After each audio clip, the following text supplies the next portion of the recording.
بسم الله الرحمن الرحيم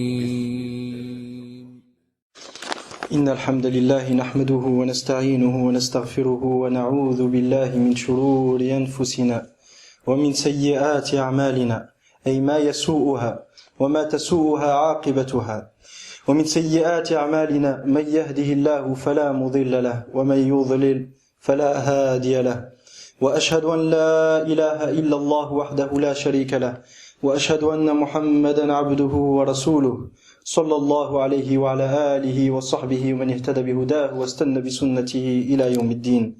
يا أيها الذين آمنوا اتقوا الله حق تقاته ولا تموتن إلا وأنتم مسلمون.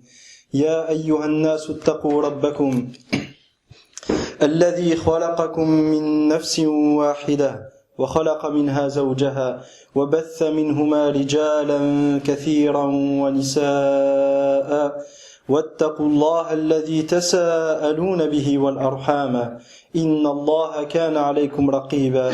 يا أيها الذين آمنوا اتقوا الله وقولوا قولا سديدا قولا صوابا يصلح لكم أعمال الدنيا والآخرة ويغفر لكم ذنوبكم ومن يطع الله ورسوله فقد فاز فوزا عظيما. أما بعد فإن أصدق الحديث كتاب الله وخير الهدي هدي محمد صلى الله عليه وسلم وشر الأمور محدثاتها وكل محدثة بدعة وكل بدعة ضلالة.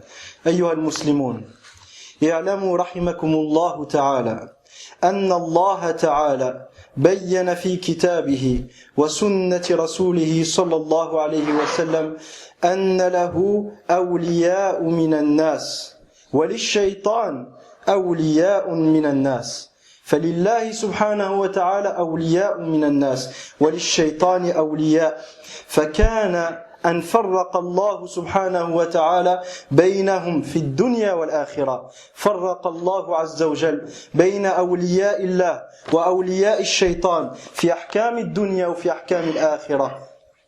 فرق الله سبحانه وتعالى وجعل لكل واحد منهما منزلة عنده في الدنيا وفي الآخرة. Sachez qu'Allah vous comble de sa rahma, qu'Allah Ta'ala a exposé dans son livre et dans la sunna de son messager sallallahu alayhi wa sallam qu'il possède des alliés,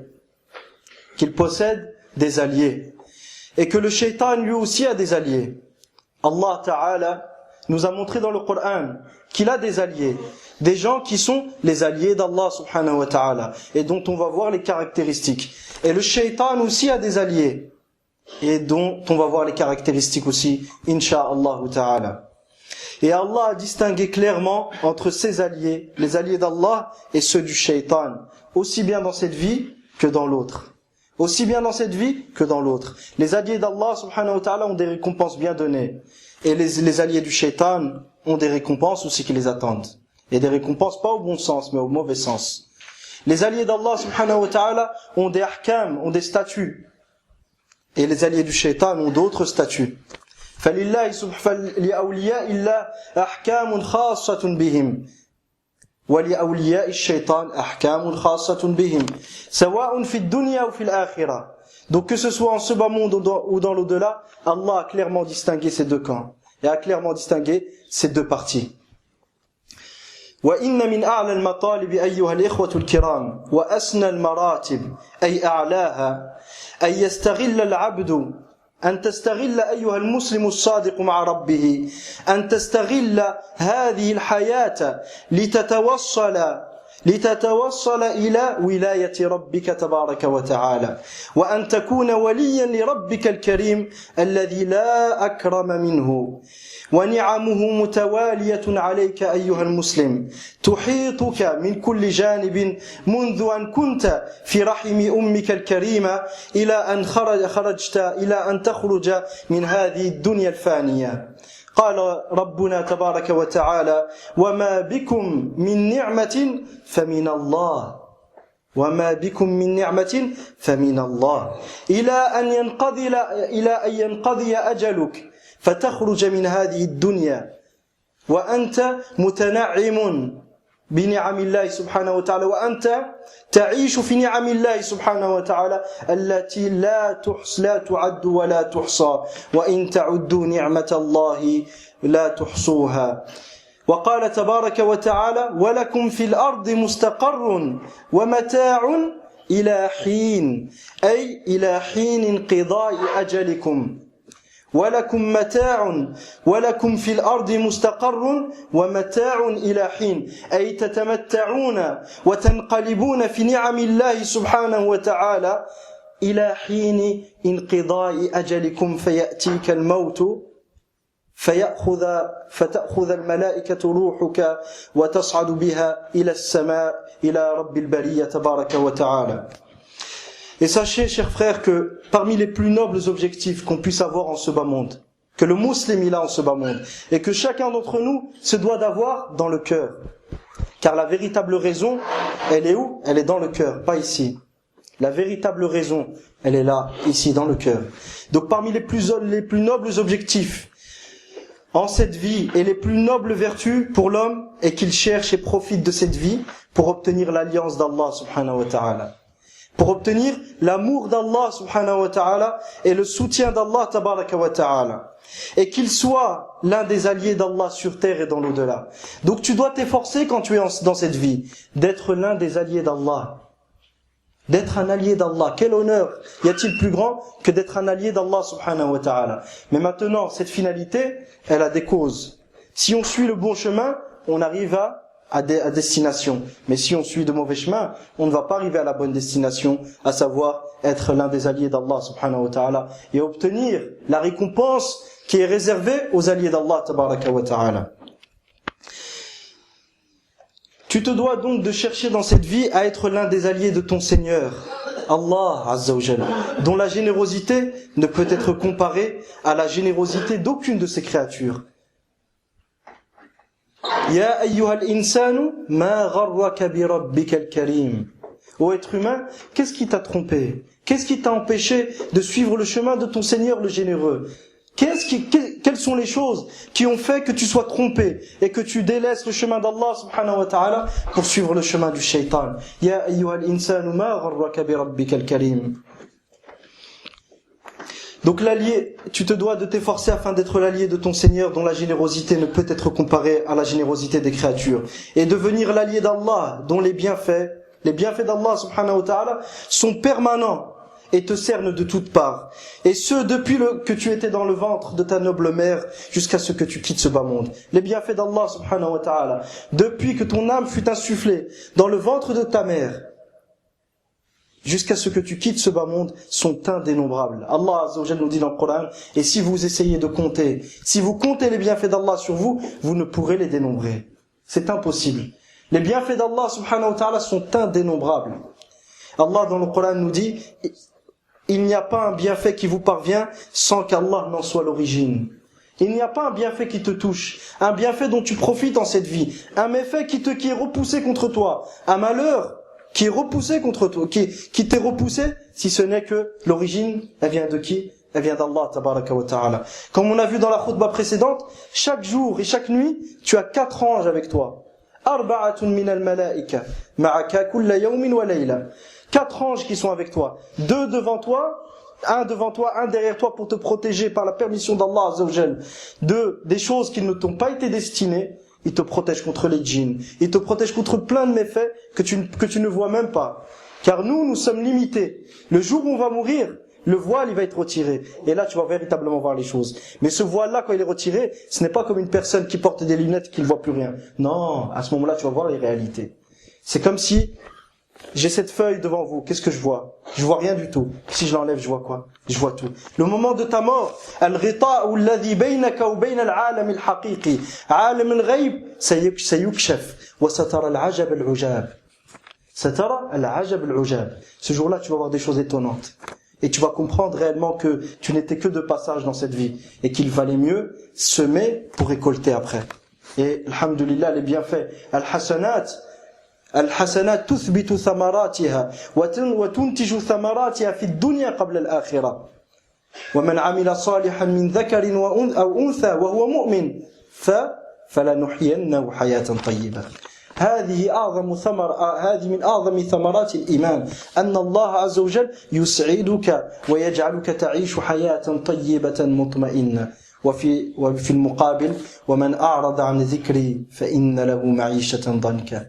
قال تبارك وتعالى فمن اتبع هدايا فلا يضل ولا يشقى ومن أعرض عن ذكري فإن له معيشة ضنكا ضيقا، يشعر بالحرج الدائم، يشعر بضيق شديد في داخله، لا يجد لذة في الحياة ولا لذة في الطعام ولا في غير ذلك، بل ينقلب من مشقة إلى مشقة، وهو في الظاهر أمام الناس ينقلب بين نعم الله، وفي حقيقته ينقلب بين نقم الله سبحانه وتعالى. كما ذكر في الأثر أن رجلا من بني إسرائيل قال يا رب كم عصيتك ولم تعذبني، فأجابه الله تبارك وتعالى وكم عذبتك ولم تشعر. وهذه من أعظم عقوبات الله سبحانه وتعالى، أي أنه يجعلك لا تبصر الحقائق ولا تفهم الأشياء ولا تفهم حقيقة الإيمان ولا حقيقة العقوبة، تعذب صباحا مساء وأنت لا تشعر. وهذا الغطاء الذي يجعله الله سبحانه وتعالى على قلبك قبل بصرك وعلى بصر القلب قبل بصر العين هو من أعظم عقوبات الله سبحانه وتعالى، وهو من ثمرات من ثمرات الذنوب، كما قال سبحانه وتعالى كلا بل. ونقف هنا لماذا؟ لتتدبر ما يأتي بعد ذلك. كلا بل ران على قلوبهم ما كانوا يكسبون، أي ما كسبوا من السيئات وما اكتسبوه جعل على قلوبهم رانا، لم يعودوا يعرفون المعروف ولا ينكرون المنكر. عافاني الله وإياكم من هذه الحالة. Donc, le véritable bonheur, il est dans l'obéissance d'Allah subhanahu wa ta'ala, et de s'efforcer dans cette vie d'être l'un des alliés d'Allah. Parce qu'il faut bien comprendre une chose, que lorsque tu accomplis une bonne action, tu en seras récompensé dans cette vie avant d'en être récompensé dans l'autre. Et de l'autre côté, lorsque tu t'éloignes du chemin d'Allah, tu payes les conséquences ici avant de le payer là-haut. Tu payes les conséquences ici avant de le payer là-haut. Et l'une des plus grandes récompenses qui est accordée au serviteur, c'est qu'Allah subhanahu wa ta'ala lui accorde une belle vie intérieure. Il est bien intérieurement. Il observe les choses par la lumière d'Allah subhanahu wa ta'ala. Et il comprend les choses par la lumière d'Allah subhanahu wa ta'ala. Et il écoute les choses par la lumière d'Allah subhanahu wa ta'ala. Et il avance et il marche par la lumière d'Allah subhanahu wa ta'ala. أَوَمَنْ كَانَ مَيْتًا فَأَحْيَيْنَاهُ وَجَعَلْنَا لَهُ نُورًا يَمْشِي بِهِ فِي النَّاسِ كَمَنْ مَثَلُهُ فِي الظُّلُمَاتِ لَيْسَ بِخَارِجٍ مِنْهَا هذا مثل ضربه الله سبحانه وتعالى لمن كان ميتا أي كان كافرا فأخرجه الله إلى نور التوحيد والإيمان. هل هذا يستوي بمن هو في الظلمات ليس بخارج منها لا يفهم شيئا ولا يشعر بإيمان ولا يذوق حلاوة الإيمان ولا ثمار الإيمان؟ قل هل يستوي الذين يعلمون والذين لا يعلمون؟ Donc Allah subhanahu wa ta'ala nous dit dans le Coran, dit قل أفمن كان ميتا, est-ce que celui qui était mort et nous l'avons ressuscité? Qui était mort? Le kafir, le non-croyant, le non-musulman. Il était mort, puis nous l'avons ressuscité. On lui a donné une vie. Donc le Coran, c'est une vie pour les cœurs. La foi, c'est une nouvelle vie pour toi. وَجَعَلْنَا لَهُ نُورًا يَمْشِي بِهِ فِي النَّاسِ. Nous lui avons donné une lumière, al-ilm, la science utile, avec laquelle il avance entre les gens. Est-ce que celui-ci est semblable à celui qui est dans les obscurités, les ténèbres de la désobéissance à Allah subhanahu wa ta'ala, les ténèbres de la mécréance, les ténèbres du shirk et de l'adoration du tarout? Est-ce que celui-ci, le premier qui est le croyant, qu'Allah a fait sortir des ténèbres vers la lumière, est pareil à celui qui plonge dans les ténèbres et qui à chaque fois sort sa main ne voit aucune lumière et il ne voit que des obscurités autour de lui? Le premier ne peut pas être semblable au second. Donc Allah subhanahu wa ta'ala nous dit de même وَلَكُمْ فِي الْأَرْضِ مُسْتَقَرٌّ وَمَتَاعٌ إِلَى حِينٍ. Et sur terre, Allah subhanahu wa ta'ala nous informe que nous avons des plaisirs dont on profite jusqu'à un moment bien donné. Quel est ce moment? C'est la mort. La mort, lorsqu'elle vient, tu ne t'y attends pas. La mort, lorsqu'elle vient, elle arrête tous tes plaisirs de cette dunya. Donc à toi de savoir qu'est-ce que tu as préparé avant cette mort. On peut sortir d'ici, l'un d'entre nous peut mourir, un accident de voiture. Qu'est-ce qu'on a préparé concrètement? Comme il dit le prophète sallallahu alayhi wa sallam, تذكروا هادم اللذات أي يهدمها فإنه ما ذكره أحد في ضيق من العيش إلا وسعه عليه وما ذكره أحد في سعة من العيش إلا ضيقه عليه. Le prophète sallallahu alayhi wa sallam il dit, rappelez-vous très très souvent de la mort. Rappelez-vous très très souvent de celui qui mettra terme à vos jouissances, qui arrêtera tous vos plaisirs. Quand la mort elle vient, les plaisirs de ce bas monde ils disparaissent et commence soit un voyage vers un bonheur éternel ou un voyage vers un malheur éternel, qu'Allah nous en préserve. Rappelez-vous souvent de celui qui mettra terme à vos jouissances. Pourquoi? Car nul ne s'en rappelle à un moment où il est en difficulté, si ce n'est, c'est quoi le résultat? C'est qu'il va le mettre à l'aise. Il est en difficulté certes, mais il se dit, après tout alhamdulillah, je vis pour Allah subhanahu wa ta'ala, et quand la mort elle viendra, je passerai de ce monde vers un monde meilleur. Et nul ne s'en rappelle dans un moment où il est à l'aise. Parce que quand on est à l'aise, on a tendance à désobéir à Allah subhanahu wa ta'ala. Si ce n'est qu'il lui rende ce moment difficile. Donc quand tu es à l'aise, et que tu as tout ce qu'il te faut, rappelle-toi de la mort, ça va te calmer. Te calmer pourquoi? Pas pour que tu vois la vie sombre et que tu sois tout le temps malheureux. C'est pas ça le but. Le but, c'est que ça te calme pour ne pas désobéir à Allah subhanahu wa ta'ala. Et lorsque tu es en difficulté, rappelle-toi de la mort, pour que tu reprennes espoir en Allah subhanahu wa ta'ala. Donc, al-mu'min bayna al-khawfi wal-raja wa ra'sul amri al-mahabba. Le croyant, il est entre l'espoir et la crainte, et la base de tout, c'est l'amour d'Allah subhanahu wa ta'ala. وَالَّذِينَ آمَنُوا أَشَدُّ حُبًّا لِلَّهِ. Et ceux qui ont cru, leur amour envers Allah, il est encore beaucoup plus grand et beaucoup plus intense que l'amour que les mushrikines ont pour leur divinité. فأما الولي أيها الإخوة الكرام فهو اسم من أسماء الله تبارك وتعالى. الولي اسم من أسماء الله تبارك وتعالى. قال الإمام ابن جرير الطبري رحمه الله الله ولي الذين آمنوا، أي في تفسير قوله تعالى الله ولي الذين آمنوا، قال أي يتولاهم بعونه وتوفيقه يخرجهم من الظلمات إلى النور، أي يخرجهم من ظلمات الكفر إلى نور الإيمان.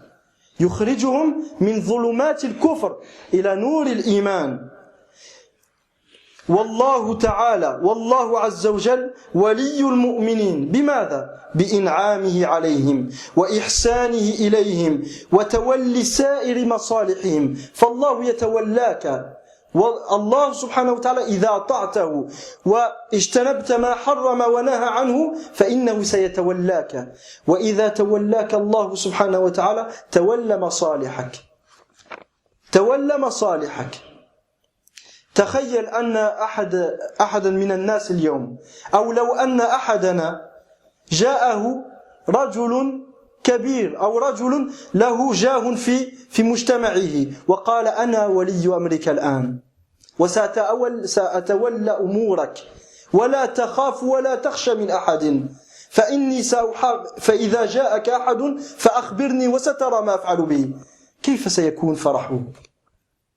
فما بالك ولله المثل الأعلى، ما بالك إن كان الله عز وجل هو الذي يتولى مصالحك، يتولى كل ما يصلح لك ويبعد عنك ويدفع عنك الأذى. ألا تفرح بذلك؟ فبذلك فليفرحوا. فلتفرح بالإيمان، ولتفرح باليقين، ولتفرح بولاية الله سبحانه وتعالى. ثم قال ابن جرير رحمه الله فهو أي الله عز وجل ولي نعمتهم، فهو الذي يعطيك هذه النعمة، وهو الذي يتولاها، وهو الذي يوصلها إليك، وهو الذي يحافظ عليها، وهو الذي يحفظها لك، وهو الذي يتقبلها بعد ذلك إن شكرت نعمته تبارك وتعالى. Quant au wali, ayyuha al-ikhwatul kiram, on a parlé de l'alliance, on a parlé du fait de devenir l'un des alliés d'Allah subhanahu wa ta'ala. Al-wali, qui est un participe, Al-wali, qui est l'un des noms d'Allah subhanahu wa ta'ala, que signifie-t-il? L'imam Ibn Jarir al-Tabari, quel est son ouvrage? Et Tafsir Ibn Kathir, c'est le résumé de Tafsir al-Tabari. L'imam Ibn Jarir al-Tabari, rahimahullah, dit, Allah, le sens de la parole d'Allah Ta'ala, Allah dans le Coran, dans Surat al-Baqarah dit, Allah waliyyu alladhina amanu. Allah est le wali de ceux qui ont cru. Il dit, Ibn Jarir, rahimahullah, c'est-à-dire, il en fait ses alliés. Comment? En les aidant et en leur permettant de réussir. Allah, il fait des croyants ses alliés. Comment? En les aidant et en te permettant de réussir ce que tu souhaites entreprendre. Il les fait sortir des ténèbres vers la lumière, c'est-à-dire, il les fait sortir des ténèbres du kufr, de la mécréance. Il les fait sortir des ténèbres de l'adoration d'autre qu'Allah subhanahu wa ta'ala. Il les fait sortir des ténèbres de la participation au kufr, qu'Allah nous en préserve. Il les fait sortir du ténèbre du shirk et de l'invocation d'autre qu'Allah subhanahu wa ta'ala et de l'adoration et de la soumission d'une manière absolue à autre qu'Allah subhanahu wa ta'ala. Vers quoi? Vers la lumière de la foi. Al-imanu billahi wahda. Mais quelle est cette foi, ayyuha al-ikhwatul kiram? Quelle est cette foi? Ma hadha al-imanu alladhi yukhriju Allah subhanahu wa ta'ala ibadahu aw alladhina amanu min dhulumati al-kufri ila nur al-iman. هذا الإيمان أيها الإخوة الكرام هو ما ذكر في قوله تعالى قل يا أهل الكتاب تعالوا إلى كلمة سواء أي كلمة عدل إلى كلمة سواء بيننا وبينكم ألا نعبد إلا الله ولا نشرك به شيئا ولا يتخذ بعضنا بعضا أربابا من دون الله ولا يتخذ بعضنا بعضا أربابا من دون الله بأن نسجد لغير الله سبحانه وتعالى أو نتحاكم إلى غير شرع الله سبحانه وتعالى أو نشارك في تنصيب الطواغيت الذين جعلوا أنفسهم أندادا لله سبحانه وتعالى في قبة البرلمان سواء كان في الأراضي التي تنتسب إلى الإسلام أو الأراضي التي ينتسب أهلها إلى الإسلام أو غير ذلك. فالمؤمن لا يشارك في هذه الأمور أبدا لأنه مؤمن بالله وحده كافر بكل ما عبد من دونه. والمؤمن لا يجزئ دين الله سبحانه وتعالى لا يختار ما يريد ويرغب فيه ويترك ما يشاء. المؤمن لا يترك عبادة الأصنام ثم يعبد الرجال ويعبد الطواغيت الذين جعلوا أنفسهم حكاما وجعلوا أنفسهم أندادا لله سبحانه وتعالى يفصلون في نزاعات الناس بغير ما أنزل الله سبحانه وتعالى. المؤمن لا يجزي دين الله. المؤمن يستسلم لله سبحانه وتعالى ويتبرأ من كل أنواع الشرك سواء كان شرك القبور أو شرك القصور لا يفرق بين هذا وذاك. ثم والمؤمن لا يطعن ويسعى ويجاهد من أجل يجاهد من أجل التحذير من الصوفية ثم يترك العلمانيين. بعض الحركات مثل الذين يسمون أنفسهم زورا وبهتان السلفية مدعي السلفية وعلماء الزور والبهتان هؤلاء يشددون النكير على الصوفية الغلاة المشركين وهذا حق. ثم في المقابل تراهم من أولياء العلمانيين. فكيف تجمع بين هذا وذاك؟ أين الإيمان بالله سبحانه وتعالى؟ هل كان إبراهيم عليه السلام يفرق بين عبادة الأصنام وعبادة الرجال؟ هل كان إبراهيم عليه السلام يفرق في براءته من الشرك وأهله بين أناس وآخرين؟ لم تكن هذه طريقة إبراهيم ولا ملة إبراهيم عليه السلام. وكما قال الله تبارك وتعالى قد كانت لكم أسوة حسنة. وقد إذا دخلت على الفعل الماضي تفيد التوكيد. قد كانت لكم أسوة حسنة في إبراهيم والذين معه إذ قالوا لقومهم إنا براء منكم ومما تعبدون من دون الله. بدأوا بالبراءة منهم قبل البراءة من معبوداتهم. لماذا؟ لأن من تبرأ من المشركين لشركهم فيلزم من ذلك ولا بد أنه يتبرأ من الشرك. أما الذي يتبرأ من الشرك قد لا يتبرأ من المشركين وقد يوالي المشركين ويقول هذه مصلحة دنيوية وأفعل هذه الأمور لا اعتقادا بل مجرد مصانعة أوالي هؤلاء أعداء الله سبحانه وتعالى من أجل مصالح دنيوية ويظن أن ذلك يخرجه من الكفر. وفي فعل هذا قد فعل ما فعله بنو إسرائيل. بنو إسرائيل ماذا قالوا؟ قالوا لن ندخل الجنة إلا أياما معدودة. لما عبدوا العجل قالوا ليس لا علينا عبادة العجل حقا باطلة وكذا ولكن لن ندخل النار إلا أياما معدودة فقال الله سبحانه وتعالى قل اتخذتم عند الله عهدا هل اتخذتم عند الله عهدا الله عز وجل هل عاهد لكم أنه سيغفر الشرك أم أنه قال إن الله لا يغفر ويشرك به ويغفر ما دون ذلك لمن يشاء. Donc أيها الإخوة الكرام الإيمان بالله وحده, la foi en Allah subhanahu wa ta'ala, je peux passer dessus et ne rien dire la foi en Allah et la comprendre comme la foi en l'existence d'Allah subhanahu wa ta'ala. Comme certains vivent aujourd'hui, ils sont contents quand ils croient en l'existence d'Allah. Ils sont contents quand ils croient en l'existence d'Allah, ils pensent que ça fait d'eux des croyants. Non, la foi en Allah subhanahu wa ta'ala, c'est ce qu'Allah dit dans le Coran, dans Surat Ali Imran, dit aux gens du livre, venez à une parole d'équité entre vous et nous.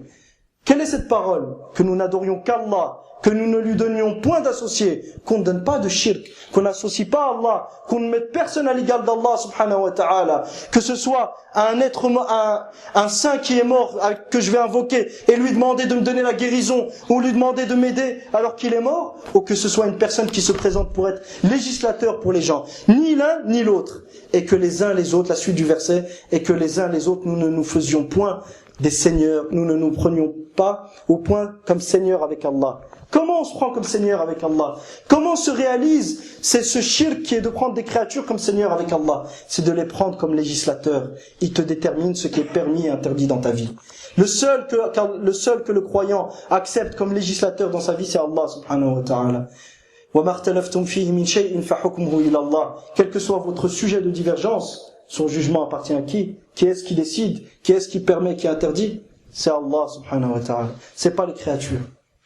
Celui qui se donne le droit de permettre et d'interdire, où il dit, moi je choisis je choisis mon mode de vie dans le sens, ce que je pense être permis, c'est ce qui sera permis. Et ce que je pense être interdit, c'est ce qui sera interdit. Cette personne s'est fait l'égal d'Allah. Et c'est pris pour un Dieu qu'Allah nous en préserve.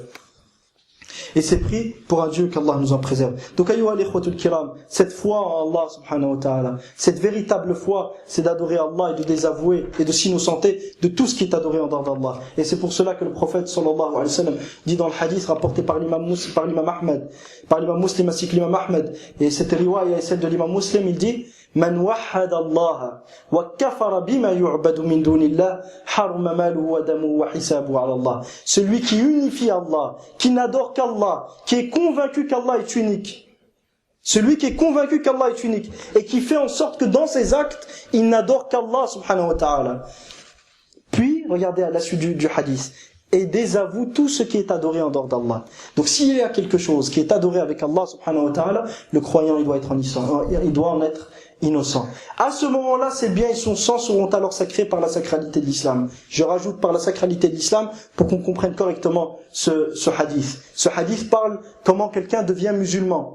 Comment il devient musulman? En unifiant Allah, en adorant qu'Allah subhanahu wa ta'ala et en désavouant et en s'innocentant de tout ce qui est adoré en dehors d'Allah. À ce moment-là, il sera croyant. Mais dire la ilaha illallah sans comprendre le sens, ou dire la ilaha illallah sans en être certain, ou dire la ilaha illallah sans aimer la ilaha illallah, sans aimer les gens qui disent la ilaha illallah, et sans aimer les implications de la ilaha illallah, ça n'est d'aucune utilité.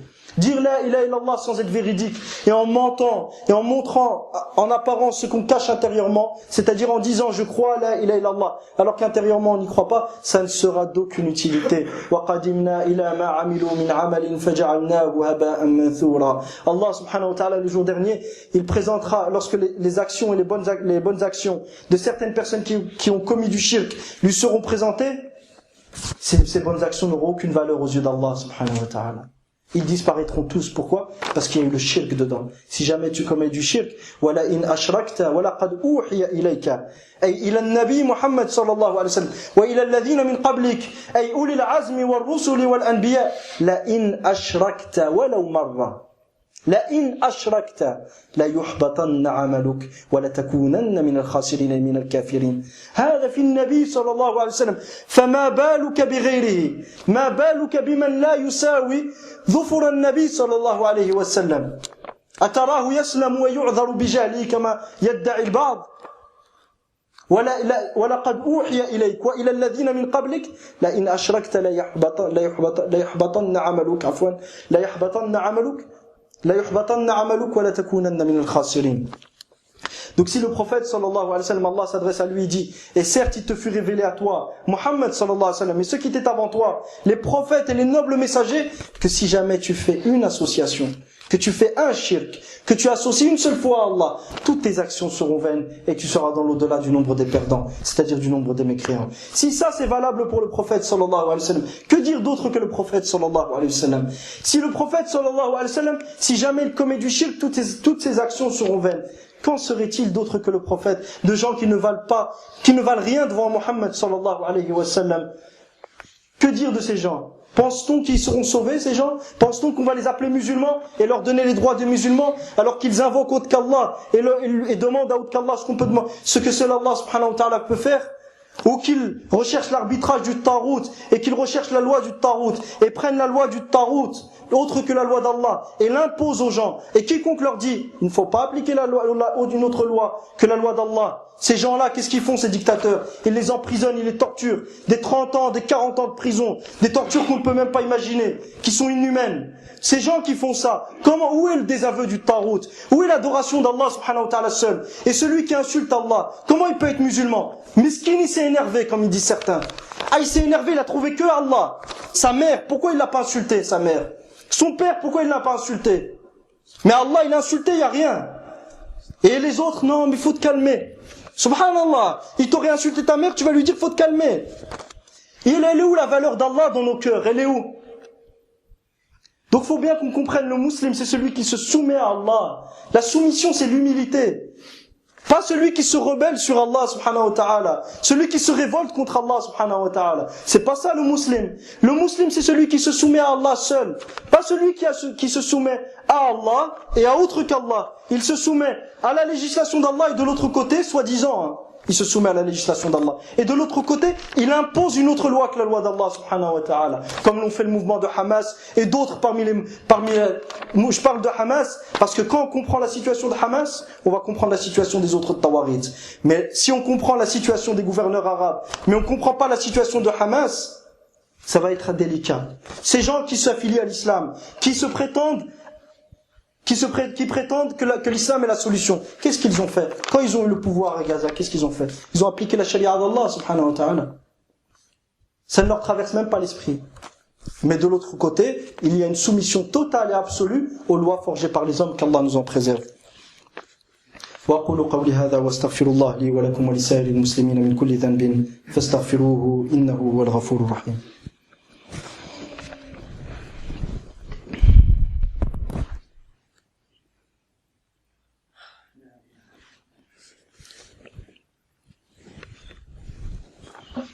الحمد لله رب العالمين والصلاة والسلام على أشرف الأنبياء والمرسلين نبينا محمد وعلى آله وصحبه أجمعين أما بعد.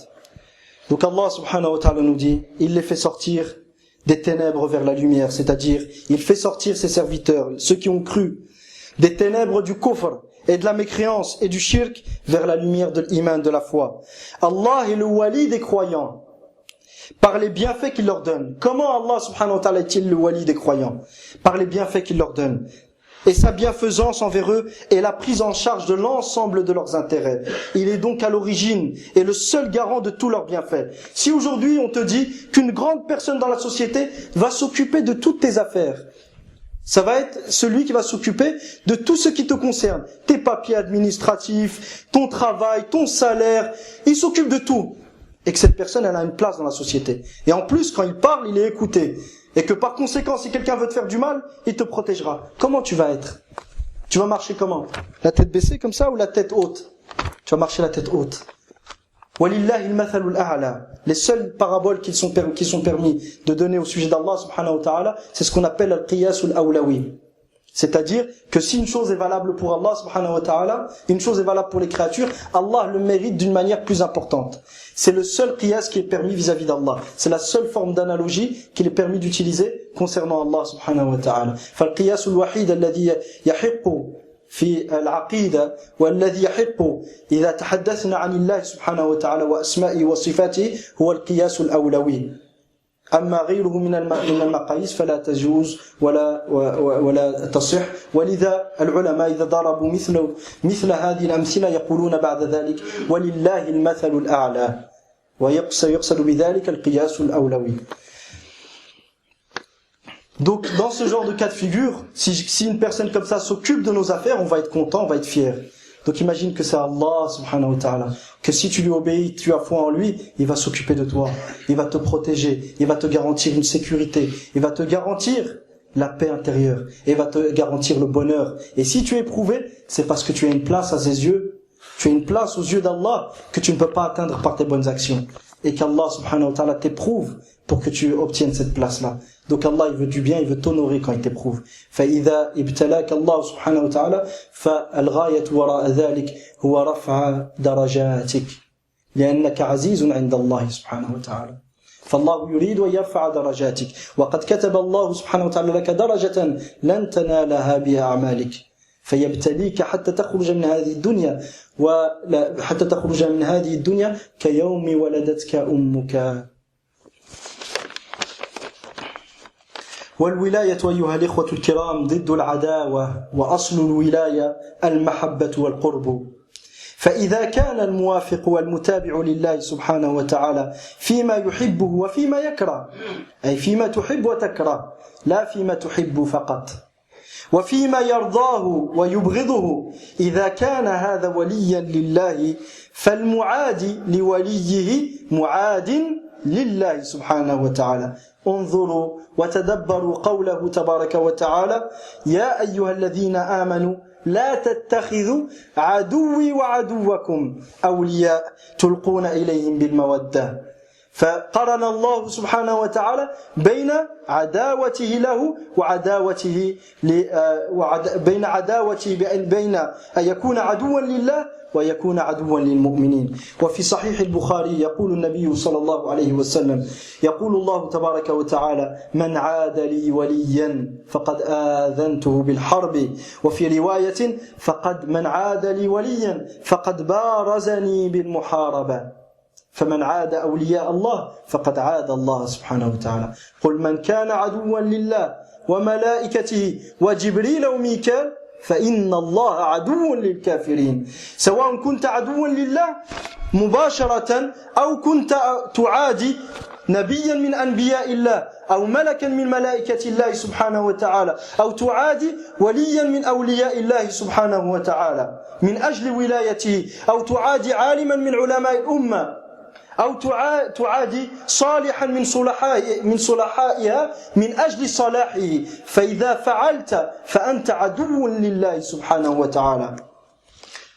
وقال النبي صلى الله عليه وسلم في تتمة الحديث وما تقرب إلي عبدي بشيء أحب إلي مما افترضته عليه وما يزال ولا يزال عبدي يتقرب إلي بالنوافل حتى أحبه ولا يزال عبدي يتقرب إلي بالنوافل حتى أحبه فإذا أحببته انظر إذا كتب الله لك محبته كنت سمعه الذي يسمع به وبصره الذي يبصر به ويده الذي يبطش بها ورجله الذي يمشي بها ولئن سألني لأعطينه. انظر لام التوكيد ونون التوكيد. ولئن سألني لأعطينه ولئن استعاذني لأعيذنه ومن عاد لي وليا فقد آذنته بالحرب. وفي رواية ومن عاد لي وليا فقد بارزني بالمحاربة. فما بالك بمن يبارز الله تبارك وتعالى بالمحاربة؟ أتراه ينجو من ذلك؟ Donc أيها الإخوة, l'alliance est le contraire de al-adawa, du désaveu. Lorsqu'on parle d'alliance d'Allah, d'être l'allié d'Allah, il faut savoir que l'alliance est le contraire du désaveu. Et l'origine linguistique du terme, l'alliance, est l'amour et la proximité. Lorsqu'on dit que tu es l'allié de quelqu'un, c'est que tu y t'aimes et que tu l'aimes et qu'il est proche de toi et que tu es proche de lui. Donc, celui donc qui suit Allah subhanahu wa ta'ala, il suit ce qu'Allah lui a dit, dans ce qu'il aime et dans ce qu'il n'aime pas. Tu ne dois pas choisir dans la religion d'Allah. Et il se peut que vous ayez de la répulsion envers une chose alors qu'elle vous est un bien. Il faut que tu partes de cette règle d'or. ce qu'Allah m'a dit, c'est ça le bien. Ce qu'Allah m'a interdit, c'est ça le mal. Même si moi, je le vois pas. Allah dans le Coran nous dit, et il se peut que vous ayez de la répulsion, que vous détestiez une chose. On ne parle pas de détester ce qu'Allah a prescrit, mais de la répulsion intérieure. Comme lorsque tu te lèves pour faire la prière de l'Fajr, tu as une certaine répulsion intérieure. C'est difficile. Cette répulsion naturelle n'est pas du kufr, elle est naturelle. Il n'y a aucun mal à la voir, c'est tout à fait humain. Mais cette répulsion-là, tu dois aller au-delà. Tu ne dois pas répondre et te soumettre à ce que te dit ce que te dicte cette répulsion. Et il se peut que vous ayez de la répulsion vers une chose alors qu'elle vous est un bien. Et il se peut que vous et il se peut que vous aimiez une chose de l'autre côté alors qu'elle vous est un mal. Et la règle d'or, c'est quoi? Garde cette règle d'or dans ta tête. Qu'elle soit ancrée dans ton cœur, qu'elle soit gravée à jamais. Wallahu ya'lamu wa antum la ta'lamun. Et Allah il sait, vous ne savez pas. Allah il sait et vous ne savez pas.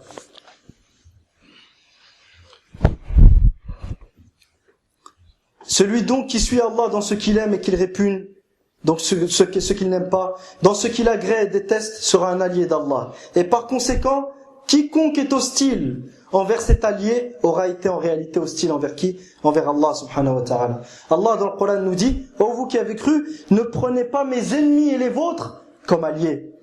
Ne prenez pas mes ennemis et les vôtres comme alliés. Regardez comment Allah subhanahu wa ta'ala, et méditez comment Allah subhanahu wa ta'ala a lié entre eux mes ennemis et les vôtres. Donc ceux qui vous sont les ennemis sont les miens. Regarde la noblesse qu'Allah t'a donnée. Ne prenez pas mes ennemis et les vôtres comme alliés en leur accordant de la mawadda. La mawadda dont il est question ici, la compassion interdite, c'est ce que Hatib ibn Abi Balta'a a fait, radiyallahu anhu, lorsqu'il a envoyé un courrier aux kuffars de Quraysh, leur prévenant que Muhammad sallallahu alayhi wa sallam allait arriver. Donc ceci est une preuve d'une mawadda intérieure qui est interdite. Mais il y a une mawadda naturelle, ce n'est pas de celle-ci dont on parle. La compassion naturelle envers un père mécréant ou non musulman et envers une mère non croyante, cette compassion naturelle, c'est pas de celle-ci dont il est question dans le verset. Dans le verset, il est question de la compassion qui te mène à désobéir à Allah subhanahu wa ta'ala. Et c'est celle-ci qu'Allah subhanahu wa ta'ala a blâmé. Mais sinon, ce qui est naturel et que tu ne peux pas contrôler, tu n'en es pas responsable. فلا تكليف بما لا يطاق. لا تكليف بما لا يطاق. فإذا كانت أمك مشركة وشعرت في داخلك وفي قلبك بشيء من المودة لها وهذه المودة مودة طبيعية فلا عليك. لن يحاسبك الله سبحانه وتعالى عليها ما دامت لا تدفعك إلى معصية الله سبحانه وتعالى. Cette compassion intérieure, Allah il va pas te juger pour cette compassion naturelle tant qu'elle ne te pousse pas à désobéir à Allah. Ici, Hatib ibn Abi Balta'a l'a poussé à désobéir à Allah subhanahu wa ta'ala. Il a envoyé une lettre aux kuffar de Quraysh les prévenant que Muhammad sallallahu alayhi wa sallam était sur le point d'arriver. Méditez donc comment Allah subhanahu wa ta'ala a joint entre eux mes ennemis et les vôtres. Ce qui prouve que celui qui est hostile envers les croyants est en réalité hostile envers Allah. Et dans Sahih al-Bukhari, le prophète sallallahu alayhi wa sallam dit, Allah tabaraka wa ta'ala, ou Allah ta'ala dit, celui qui est hostile envers l'un de mes alliés, je lui déclare la guerre. Celui qui est hostile envers l'un des alliés d'Allah subhanahu wa ta'ala pour son obéissance à Allah, pour son amour pour Allah, comme ceux qui se moquent des religieux pour leur religion, ils se moquent des musulmans pour leur islam, ils se moquent de celui qui porte la barbe pour la barbe, ou celle qui a le hijab pour le hijab, ceux-là, Allah leur déclare la guerre. Est-ce qu'ils sont contents de vivre comme ça? Ce n'est pas n'importe qui, ce n'est pas un roi du monde. Demain, juste le flic du quartier ou l'agent de quartier te déclare la guerre, tu rentres chez toi en cachette. Que dirait-on si Allah subhanahu wa ta'ala te déclare la guerre? Si Allah subhanahu wa ta'ala te déclare la guerre, comment tu vas vivre? Donc il faut faire très très attention et être attentif à ne pas payer les conséquences de ces actes. Qu'Allah nous en préserve. Et le prophète, dans une autre riwaya, le prophète sallallahu alayhi wa sallam dit, Allah ta'ala dit, et celui qui est hostile envers l'un de mes alliés, il m'aura déclaré la guerre. Donc c'est toi-même qui auras semé, c'est toi-même qui auras participé à ton malheur, parce que c'est toi qui déclares la guerre à Allah subhanahu wa ta'ala. Et le prophète sallallahu alayhi wa sallam dit dans ce même hadith, et mon serviteur ne cesse de se rapprocher de moi, et mon serviteur ne se rapproche de moi par une chose que j'aime plus et qui m'est plus chère que ce que je lui ai prescrit. ce qui est obligatoire. Et mon serviteur ne cesse de se rapprocher de moi par des choses qui sont surérogatoires, qui ne sont pas obligatoires, jusqu'à ce que je l'aime. Et regardez le flux de l'amour. Et lorsque je l'aime, je serai son œil, son regard, je serai son ouïe par lequel il entend, et sa vue par laquelle il observe. C'est-à-dire, il n'écoutera que ce qu'Allah il aime. Et il ne regardera que ce qu'Allah il aime. Et il verra les choses par la lumière d'Allah. Donc même si un hypocrite lui cache son hypocrisie, il la verra sur son visage. Il y a un hadith rapporté, bien qu'il y ait une divergence sur son authenticité, il est dit « Ittaqu firasat al-mu'min fa innahu yanzuru bi nurillah » Prenez garde à l'instinct du croyant, car il observe les choses par la lumière d'Allah. Il observe les choses par la lumière d'Allah subhanahu wa ta'ala. Donc ce hadith, je ne l'utilise pas mustashidan. La astadillu bihi mustashidan bihi, wa innama musta'nisan bihi, li'idhi al-ma'na sahihun, wa dakhilun fi umumi qawlihi sallallahu alayhi wa sallam, naqilan an rabbihi tabaraka wa ta'ala, fa idha ahbabtuhu kuntu sam'ahu alladhi yasma'u bihi, wa basarahu alladhi yubsiru bihi. Et je serai ensuite sa main par laquelle il prend. Il ne prendra que ce que j'aime. Et je serai ses pieds par lesquels il marche, c'est-à-dire qu'il ne marchera que là où j'aimerais qu'il marche, et que les endroits que je lui ai permis. Voilà in sa'alani, et s'il me demande une chose, sans aucun doute, avec certitude, je lui accorderai.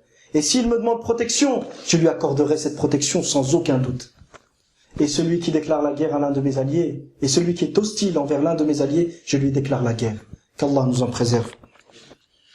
وهذا أصح حديث يروى في الأولياء ولأن أولياء الله سبحانه وتعالى هم الذين آمنوا به ووالوه فأحبوه وأحبوا ما يحب وأبغضوا ما يبغض وأعطوا لمن يحب أن يعطى ومنعوا لمن يحب أن يمنع كما في الترمذي عن النبي صلى الله عليه وسلم أوثق عرى الإيمان الحب في الله والبغض في الله أوثق عرى الإيمان أي أشدها علاقة بصلب الإيمان وبحقيقة الإيمان الحب في الله والبغض في الله تبارك وتعالى. Ce hadith, ayyuha l'ikhwa, et ce qui fut rapporté de plus authentique au sujet des alliés d'Allah. Parce qu'il y a plusieurs histoires et histoires à dormir debout, excusez l'expression, qui sont racontées au sujet des saints. À tel point que dans certains livres de Sophie, excusez l'expression, je vais vous dire ça, là il est rapporté que un wali parmi les walis des Sophis, un jour, il y a eu un bateau qui était très très loin et il allait se noyer. Il y avait un trou. Et il se peut que ce que vous allez entendre maintenant, vous n'allez pas y croire. Donc il y a eu un trou dans ce bateau. Et il y a des gens qui sont passés. Il y a des gens qui sont passés vers soi-disant un saint. Et ils l'ont trouvé akramakumullah en train de sodomiser un âne. Ils se sont étonnés. Qu'est-ce que tu fais à sodomiser un âne?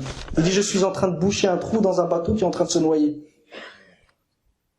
Wallah, il s'est écrit dans les livres des soufis, ça.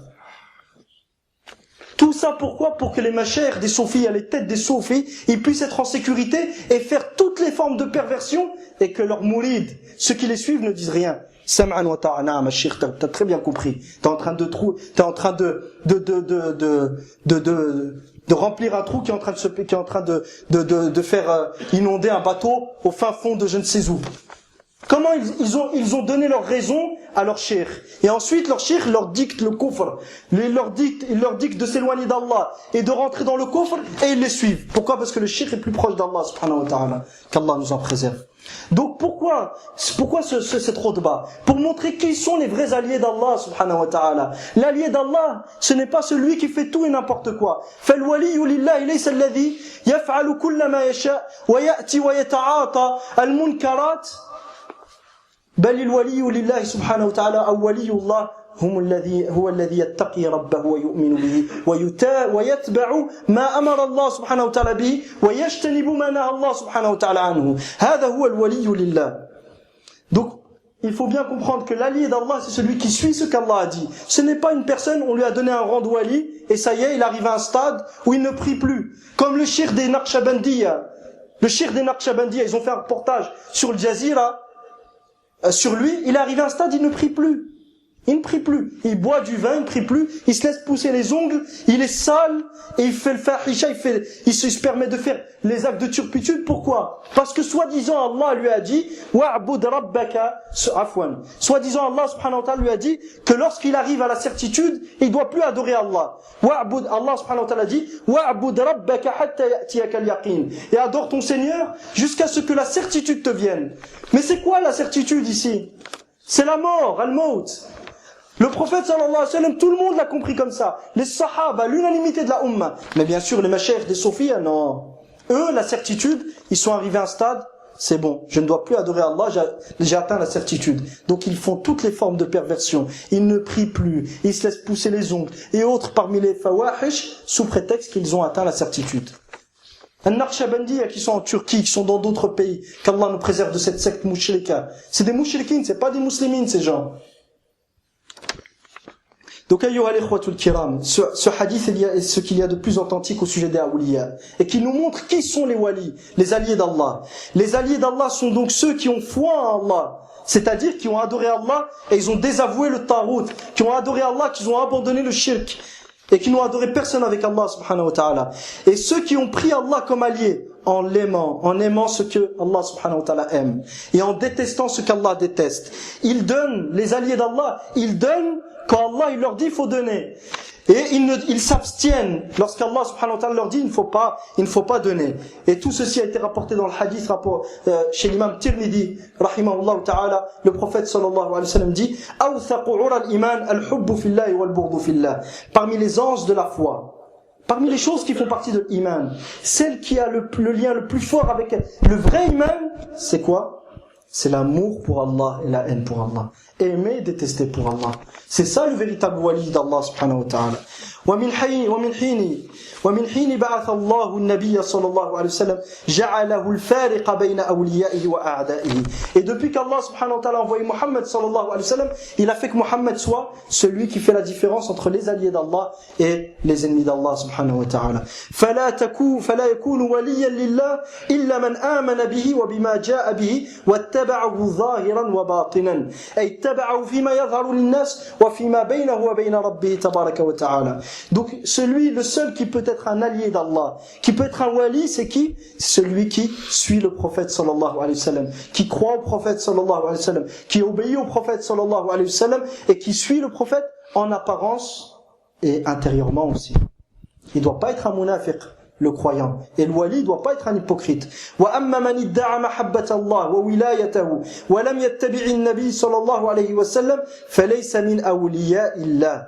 Quant à celui qui prétend aimer Allah et prétend être l'allié d'Allah sans suivre le prophète sallallahu alayhi wa sallam, celui-ci n'est pas un allié d'Allah. Comme certains laïcs aujourd'hui, certains almani qui falsifient la religion d'Allah subhanahu wa ta'ala, tout en prétendant, moi je veux bien faire, je veux rendre service aux musulmans. Rendre service aux musulmans comment? En prêtant allégeance à une constitution mécréante. Rendre service aux musulmans comment? En devenant un législateur et en acceptant qu'on te dise que tu es législateur avec Allah subhanahu wa ta'ala. Rendre service aux musulmans comment? En délaissant la base même de l'islam qui est l'adoration d'Allah et le désaveu de tout ce qui est adoré en dehors d'Allah subhanahu wa ta'ala. Et de l'autre côté, ceux qui disent qu'ils sont les alliés d'Allah, alors qu'en réalité, qu'est-ce qu'ils font? Ils ne suivent plus le prophète sallallahu alayhi wa sallam. Ils disent à ceux qui les suivent, après ma mort, tu vas construire au-dessus de ma tombe.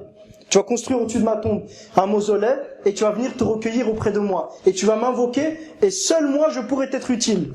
Et parmi les histoires inventées par lesquelles on égare les gens, soi-disant Omar radiyallahu anhu, lorsque l'ange de la mort lui est venu dans sa tombe, il lui a dit Mar Rabbuk, qui est ton Seigneur? Et Omar lui aurait dit Zouran wa buhtan, kadhib ala Omar radiyallahu anhu, bal hiya min khurafat as-soufiyya. Omar lui aurait dit et toi qui es ton Seigneur? C'est un mensonge, cette histoire n'existe pas. Cette histoire, elle a été inventée par les soufis. Pourquoi? Pour prouver à ceux qui les suivent, ne t'inquiète pas, même si toi t'arrives pas à répondre, je viendrai dans ta tombe et je t'aiderai.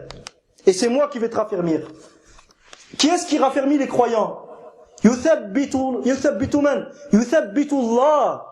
الذين آمنوا في الحياة الدنيا وفي الآخرة. Qui est-ce qui raffermit les croyants? C'est Allah subhanahu wa ta'ala. Allah dans le Coran nous dit Allah raffermit ceux qui ont cru. C'est Allah qui raffermit. C'est pas autre qu'Allah. C'est pas les hommes qui raffermissent. En ce bas monde, c'est-à-dire lorsque son âme va sortir et dans l'au-delà lorsqu'il est dans sa tombe.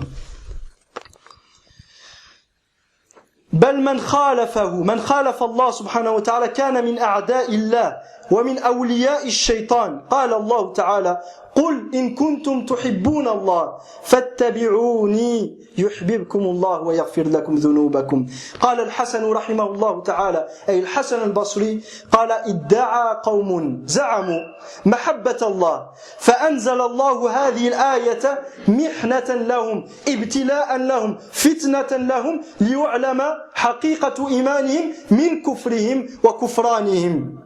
وإن كثيرا من الناس قد يظنون في أنفسهم وفي غيرهم أنهم من أولياء الله وليس صحيحا وليس الأمر كذلك فالبينة على المدعي. البينة على المدعي. Donc Allah subhanahu wa ta'ala nous dit il faut savoir une chose, celui qui s'accorde avec ce qu'Allah a révélé sera un allié d'Allah, celui qui s'oppose sera un ennemi d'Allah subhanahu wa ta'ala. Allah dans le Coran nous dit ô Muhammad sallallahu alayhi wa sallam, si vous croyez en Allah, si vous aimez Allah, suivez-moi. Allah vous aimera et vous accordera son amour. Al-Hasan al-Basri rahimahullah dit il y a eu un peuple, c'est-à-dire il dit ce verset, quel est son contexte? Il y a des gens qui ont dit on aime Allah. On aime Allah. Allah a révélé ce verset pour les tester. C'est-à-dire que si vous êtes véritablement croyant, vous aimez vraiment Allah subhanahu wa ta'ala, suivez le prophète sallallahu alayhi wa sallam. Mais si vous ne le suivez pas, فَإِن تَوَلَّوْا s'il se détourne de la religion d'Allah, s'il se détourne de la soumission à Allah subhanahu wa ta'ala et de l'obéissance du prophète sallallahu alayhi wa sallam, فَإِنَّ اللَّهَ لَا يُحِبُّ الْكَافِرِينَ. Certes, Allah n'aime pas les mécréants. Donc celui qui prétend être un allié d'Allah, aimer Allah, mais n'agit pas en conséquence, celui-ci, sa foi et son iman ne seront pas acceptés. Et il y a un grand nombre de gens aujourd'hui qui prétendent être les alliés d'Allah. Mais alors que la situation est tout autre. Le véritable allié d'Allah, c'est celui qui fait ce qu'Allah a demandé, subhanahu wa ta'ala. Celui qui craint Allah, qui met en pratique les actes obligatoires, qui adore Allah et désavoue tout ce qui est adoré en dehors d'Allah, et qui accomplit ses prières, jeûne ce mois de Ramadan, donne sa zakat, aide les musulmans, soutient les faibles et ceux qui sont en difficulté. Ça, c'est le véritable allié d'Allah, subhanahu wa ta'ala. Pas celui qui reste chez lui, qui est assis, il laisse pousser ses ongles, ses cheveux. S'il est ses cheveux, il les laisse pousser je ne sais comment, il ne prie plus, il fait le fawahish, il essaie de boucher un trou dans un bateau qui se trouve au fin fond du monde en faisant le fahisha. C'est pas lui l'allié d'Allah, lui c'est un tarout. Ce genre de personnes, c'est les tarout. C'est des gens qui sont là pour falsifier la religion d'Allah, pour amener les gens à se soumettre à eux, pas à Allah subhanahu wa ta'ala.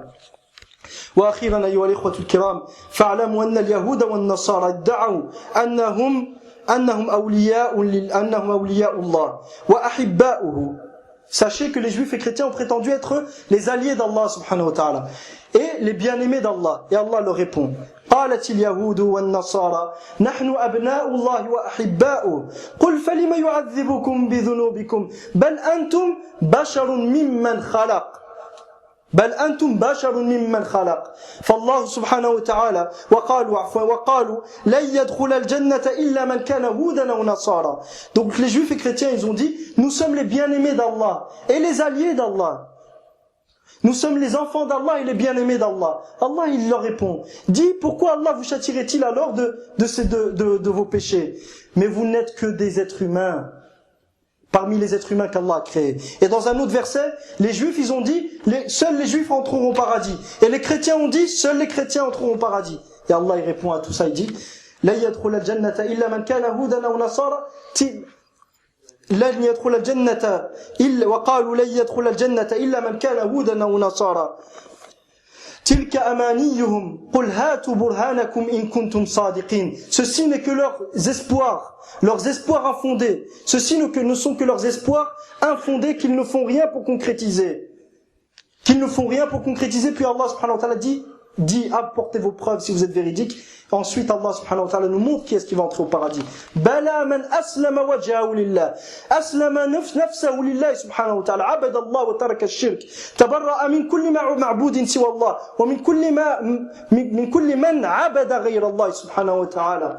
Allah leur répond ensuite pour montrer qui est-ce qui va entrer au paradis. Il dit seuls ceux loin de là, c'est-à-dire ni vous, ni les juifs, ni les chrétiens, ni les juifs n'entreront au paradis. Mais qui entrera au paradis? Ceux qui ont soumis leur être à Allah. C'est-à-dire, ils n'ont adoré qu'Allah, ils n'ont adoré personne d'autre avec Allah subhanahu wa ta'ala. tout en étant bienfaisant, c'est-à-dire en suivant la sunna du messager sallallahu alayhi wa sallam. وهو محسن أي متبع لسنة النبي صلى الله عليه وسلم. بلى من أسلم وجهه لله وهو محسن فلا خوف عليهم ولا هم يحزنون. Cela, il n'y a aucune peur qui les attend dans le futur. ولا هم يحزنون, et ils ne s'attristeront pas face au passé et face aux choses qu'ils ont laissées derrière eux. وبارك الله فيكم. أسأل الله سبحانه وتعالى أن يعيننا. ربنا عنا ولا تعين علينا وانصرنا ولا تنصر علينا وامكر لنا ولا تمكر علينا واهدنا ويسر الهدى إلينا وانصرنا على من بغى علينا. ربنا اجعلنا لك شاكرين لك ذاكرين لك راهبين لك مطواعين لك مخبتين إليك أواهين منيبين. ربنا تقبل توبتنا وأجب دعوتنا وثبت حجتنا. ربنا تقبل دعوتنا ربنا تقبل دعوتنا واغسل حوبتنا وأجب دعوتنا وثبت حجتنا وسدد ألسنتنا واهد قلوبنا واسلل سخيمة صدورنا. اللهم أعز الإسلام وأهله. اللهم أعز الإسلام وأهله.